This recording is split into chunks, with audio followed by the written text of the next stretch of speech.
ஜெபத்தினால் உத்தரிக்க ஸ்தலத்து ஆன்மாக்களுக்கு ஏற்படும் நன்மைகளை பற்றிய தியானம்.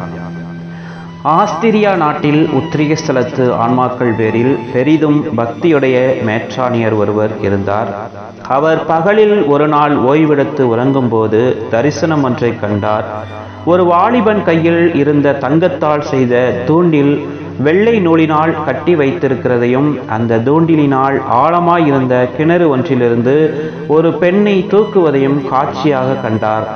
திடுக்கிட்டு வெடித்தெழுந்த அவர் பின்புற வாசலுக்கு போய் பார்த்தபோது ஒரு கல்லறையின் அருகில் நிற்கிற தோற்றத்தோடு ஒரு வாலிபனை கண்டார்.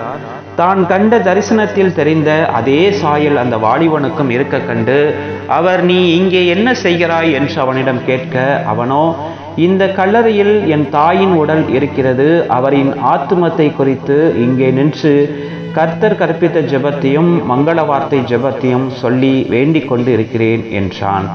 அந்த ஆயர் இந்த வார்த்தைகளை கேட்டு முடித்தபோது ஆண்டவரின் அறிவிப்பொன்றை உணர்ந்தார். தரிசனத்தில் நீ கண்ட தங்க தூண்டில் முள்ளானது இந்த வாலிப பிள்ளை சொன்ன பரலோக மந்திரம்தான். வெள்ளை நூலானது இவன் சொன்ன மங்கள வார்த்தை ஜெபம். இவனால் கிணற்றிலிருந்து தூக்கப்பட்ட பெண் இவனுடைய தாய். இந்த பிள்ளை இப்போது தன்னுடைய தாயின் ஆத்துமத்தை குறித்து சொன்ன ஜெபமாலை ஜெபங்களினால் நெருப்பு கிணறாகிய உத்திரிக்க ஸ்தலத்தை விட்டு மோட்சத்திற்கு அவனது அன்னை சென்றாள் என்று ஆயருக்கு ஆண்டவர் அறிவித்தார்.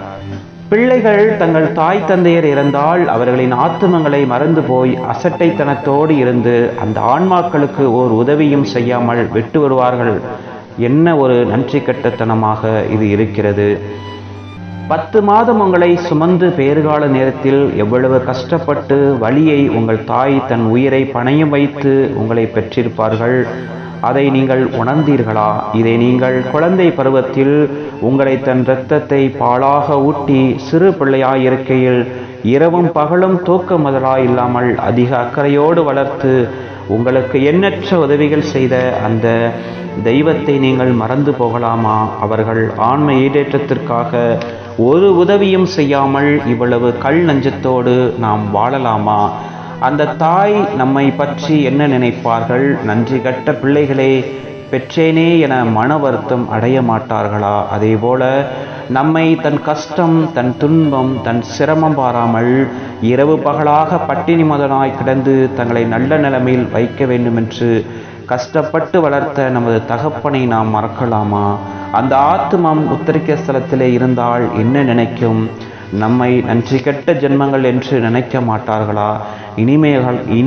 இனிமேலாகிலும் மரித்த நமது தாய் தந்தையர்களுக்கு அவர்களுக்கு தேவையான ஜெபம், தபசு, திவ்ய பலி பூசை, ஜெபமாலை சொல்லி அவர்களை மோட்சம் போக வைக்க நாம் பிரயாசப்படுவோம். ஆமீன்.